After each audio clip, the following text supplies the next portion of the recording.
Welcome back, Bobcat Nation. This week in Bobcat Athletics returns for year 2, and we could not be even more excited. We've got a great group of coaches, some really talented new young assistant coaches, and a returning group of student athletes who are welcomed with some new freshmen student athletes. Folks, I said it last year, but I'm telling you right now, we have turned the corner at McRae in their athletic department. Our men's and women's soccer teams are going to start out the year along with volleyball, cross country, and mountain biking. And I certainly hope you're able to come either cheer us on at Bobcat Bank or here at Williams Gym, or maybe out on the trails when we host the mountain bike race. Men's soccer is going to get it started off Thursday night against Anderson. And you've talked to Coach Wall, and Chris has kind of told you all the other details, but I'm telling you right now, let's be a part of the fever that is Bobcat Athletics. Stay tuned for This Week in Bobcat Athletics.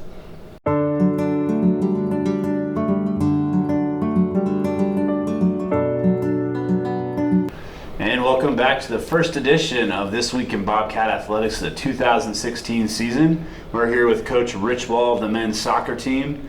Coach, we're just going to ask you a couple questions about your season. Conference Carolinas really doesn't have a preseason team, but they had some players to watch. And a couple of your guys were there with Nate Watt, Tom Dealey, and Tyler Pavlett. Can you just talk about what those upperclassmen mean to the team this year?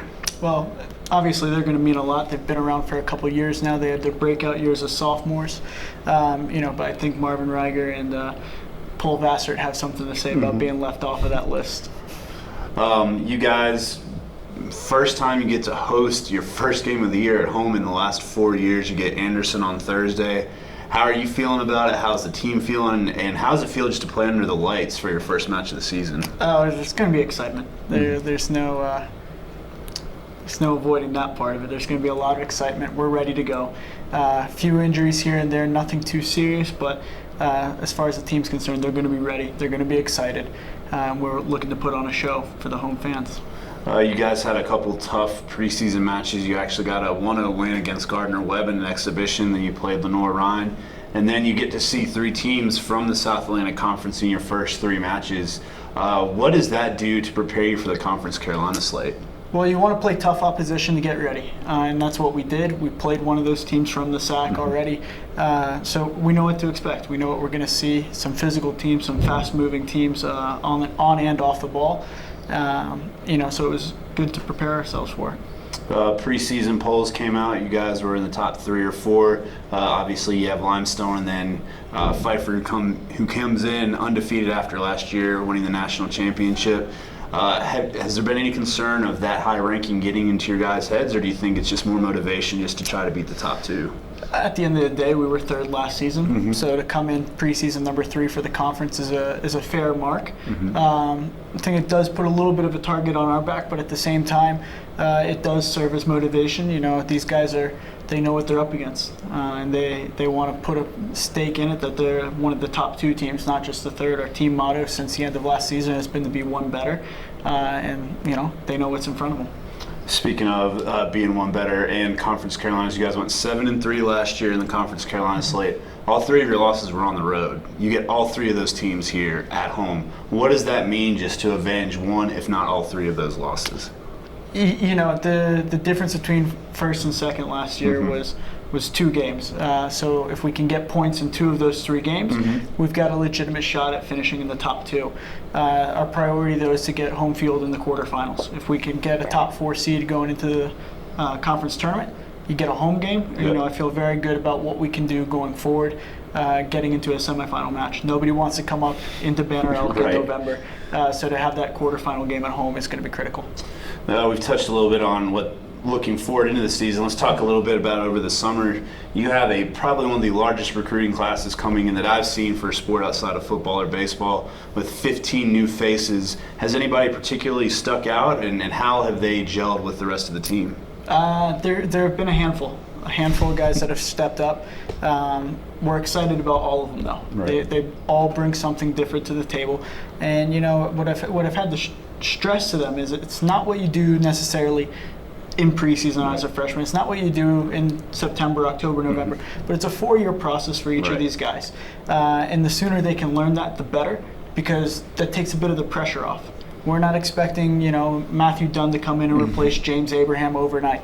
That would be unrealistic. It took James Abraham 4 years to become Defensive Player of the Year for the Conference Carolinas. So, realistic expectations. There will be contributors from that group, but the key word for this team is growth. Okay. It goes with that one better mentality, but just growth. Whether you're a returner, whether you're a freshman, can we grow together over the course of this year and do something special in future years? All right. And last question for you, Coach. Unfortunate, Daniel Smee went elsewhere, but you brought in Seth Lothar, who played at Belmont Abbey, one of our biggest rivals. What has he meant to your goalie since he was a goalie in college? I mean, at the end of the day, Seth is a far better goalkeeper coach than I am, so we're excited about that. What we've been able to do, though, is replace probably one of the top assistants with another top assistant in the conference. So whenever you're able to keep the standard high on the coaching staff, you're going to better the players around you, which is what we've done. All right, Coach, thank you for your time, and good luck as your season begins. Coach Wall and the Bobcats will host the Anderson Trojans on Thursday at 7 p.m. here at Tate Field. So fans, please be sure to come out and support the Bobcats as they begin their 2016 slate. And we'll be back shortly with This Week in Bobcat Athletics.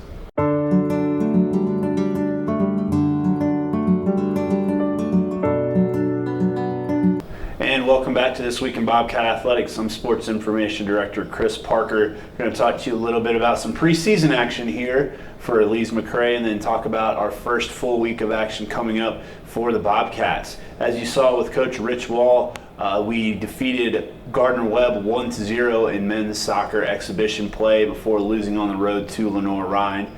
The women's soccer team lost their first two matches on the road before coming home and taking care of Ferrum 4-1 and defeating Emory and Henry 5-0, both here at Tate Field on the campus of Lee's McRae College. The women Bobcats team, they're traveling to North Georgia on Thursday before heading to Carson Newman on Saturday.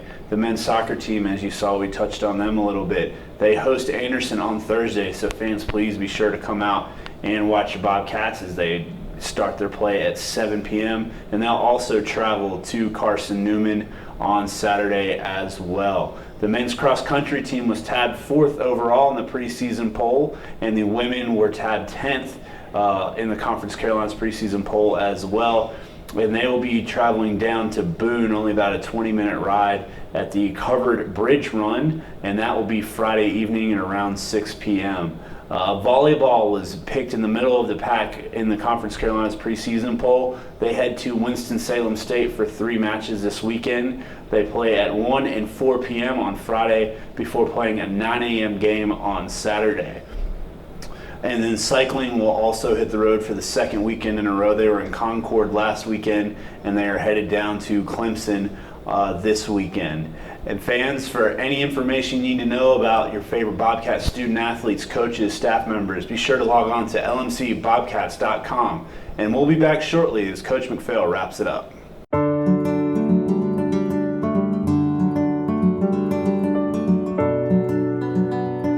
I want to take this time to talk to you a little bit about where you can help us out. Joining the Bobcat Club, whether it's your time, your talents, or your treasures, you can make a difference in a young person's life. By giving some of your resources, you're going to give the student athlete an intercollegiate athletic experience they never had, and hopefully better than yours. And in the process, we're going to have our coaches mentor these young people, give them great opportunities to learn just how to go through adversity, winning and losing, being a teammate, somebody who's engaged and involved in our community. Because you're going to see our student athletes everywhere, and I want you to be proud of them. I also want you to be part of the investment, because together we can all win. And that's what we're all about, showing these young people how successful they can be through intercollegiate athletics. Be a part of something that's really special. Join the Bobcat Club and make a difference today.